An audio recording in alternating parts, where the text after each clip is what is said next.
Hi everyone, it's Urmi and Sanjay from Jetsetting with us. Welcome to Zion National Park in southwestern Utah. When most people think of Zion, they think of bucket list hikes like Angel's Landing and the Narrows.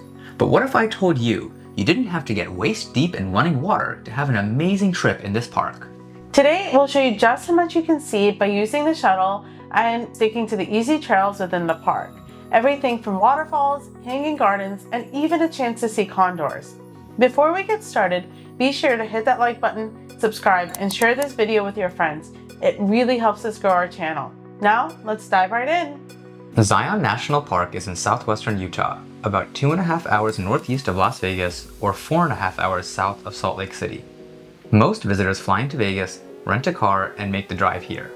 Springdale is a town right outside Zion National Park, and this town is super convenient. It has restaurants, shops, Airbnbs, hotels, and perhaps most importantly, it's walking distance from the shuttle, which can take you up into the park, so you're not fighting for a parking spot like we had to do.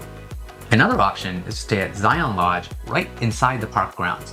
You've seen Urmi and me do that in other places such as Mount Rainier National Park. There's a certain convenience that comes with staying within the park. However, Zion Lodge has very limited space. I think I read it has like 23 cabins on site. So if you can't get a spot there, Springdale is probably your next best bet. One of the first things to know when planning your trip to Zion is that from spring to late fall, private cars are not allowed on the canyon roads. Instead, Zion provides a free shuttle system that runs the full length of the park road and stops along the way at 9 different places so that you have a convenient way to see the entire park.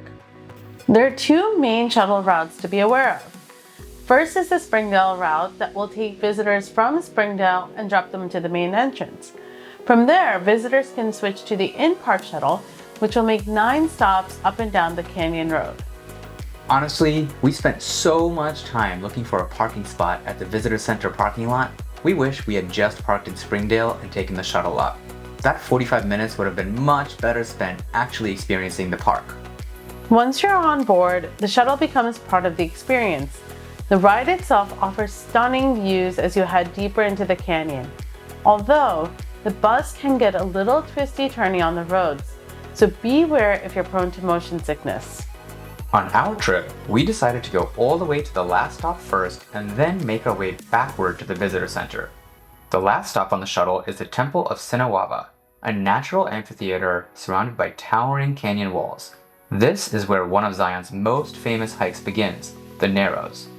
But even if you're not planning to hike through the Riverside Walk is one of the most rewarding easy trails in the park.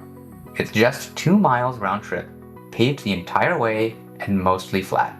The trail follows the Virgin River, shaded by cottonwoods and framed by red canyon walls. It's peaceful, accessible, and gives you a taste of Zion's beauty without the effort of a strenuous climb. At the end of the path, you'll see hikers wading directly into the water to start the Narrows.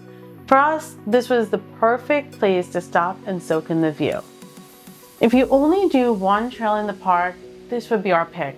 It's stunning, it's easy, and it really gives you what the essence of the park is. Our second stop was to Big Bend, one of the most dramatic viewpoints in all of Zion. From here, you get a postcard perfect view, one of the best in the park.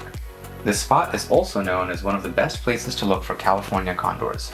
They're North America's largest flying bird with wingspans up to 9 feet. We didn't get lucky this time, but it's totally worth keeping your eyes on the cliffs. Spotting a condor here would be unforgettable. From Big Bend, a shuttle driver recommended we walk the path along the Virgin River toward Weeping Rock to spot wildlife.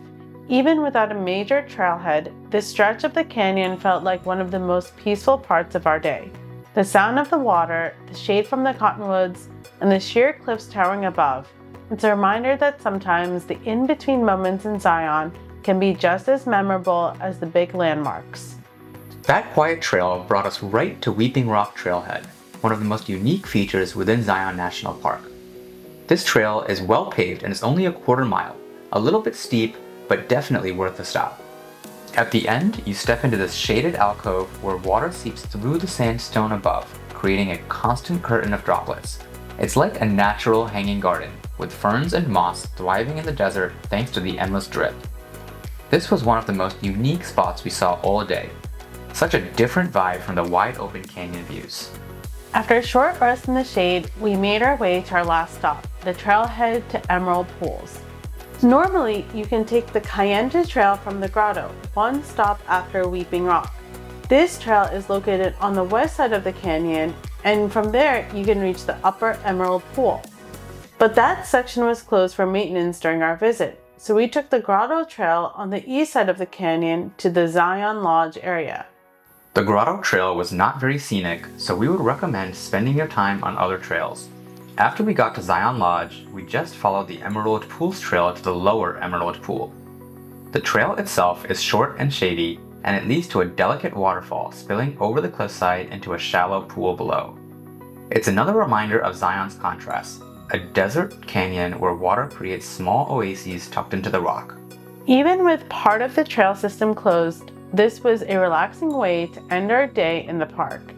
Before we wrap up, we'd like to share some of our pro tips to make the most of your trip to Zion National Park. Tip number 1, parking is going to fill up fast, especially during peak season. We thought going after the school year started in late September would mean there's not that much traffic. Wrong.